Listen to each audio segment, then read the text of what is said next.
I have been playing a lot of Arknights over the last several months. I first started it back in March, I believe, and I have logged in every single day since. I have completed 96% of all challenge mode stages. This is mostly thanks to EchoGen. That dude is a freaking legend when it comes to his Arknights guides.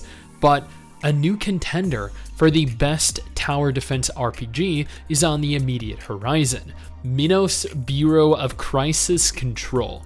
Now, I know very little about this game, but it is apparently launching on August 11th within China and is considered to be the only real potential competitor to Arknights, which in my opinion is great news. I know it's not everyone's opinion, but honestly, we always need more high quality tower defense RPGs. We always need more high quality gacha games in general. Not that I'm saying that this is in fact going to be a high quality game. I have no idea. Before we go any further, I just want to take a moment here to thank all of the absolute chads and chadettes that support this channel via Patreon.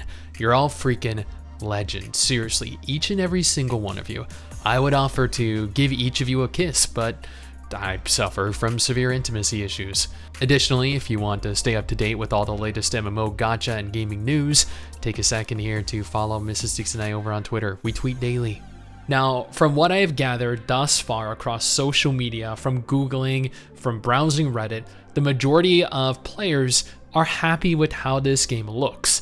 I've seen repeated posts claiming that this game has very strong similarities to Arknights, and after looking at it for an extended period of time, I can kind of see some inspiration in certain areas. I think the game does enough different here where it feels like a completely different game, which is good. Arknights is good because it is what it is and it does what it does. We don't need another Arknights because honestly, we already have Arknights. We don't need another Arknights just like we don't need another Genshin Impact.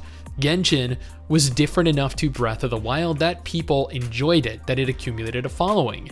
And as an example here, Wuthering Waves is different enough to Genshin, at least aesthetically, that it might be the next big game to take the world by storm. Earlier today was the very first time that I was made aware that this game even exists. I'm sure that there are a large number of you that are equally as shocked as I am that 1, this game is already complete and launching in just 3 weeks, and 2, that this game even exists. Now, I went on to YouTube and there's almost no footage available for the game, just a couple different videos.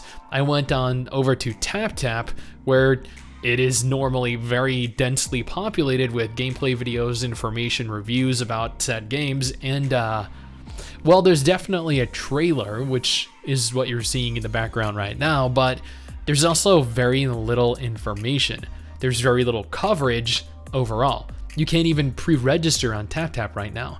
Now, from what little I could find, this is a very similar game to Arknights, as noted at the beginning of the video, and why it is being classified as direct competition, a direct contender for the best tower defense RPG. It has a much better camera angle than in Time Defenders. You field units on a grid. It's the textbook definition of a tower defense RPG. I tried looking for some reviews from English-speaking players that got to participate in its closed beta test, but honestly, so little is known about this game that I'm afraid that even though it launches in just a few weeks, there really isn't a single person out there that even knows of its existence, which is really a shame because despite it being a Chinese game, it looks pretty damn fun. But looks can be deceiving, of course. There's no word of a global release yet, and if its launch flies under the radar like it has thus far, it might never end up getting one, but we can hope. Now, if you're in the mood for actual confirmed global gacha games that are in fact coming this year in 2022, I got a list of those on screen right now, or alternatively, a list of good free MMOs if MMOs are your thing.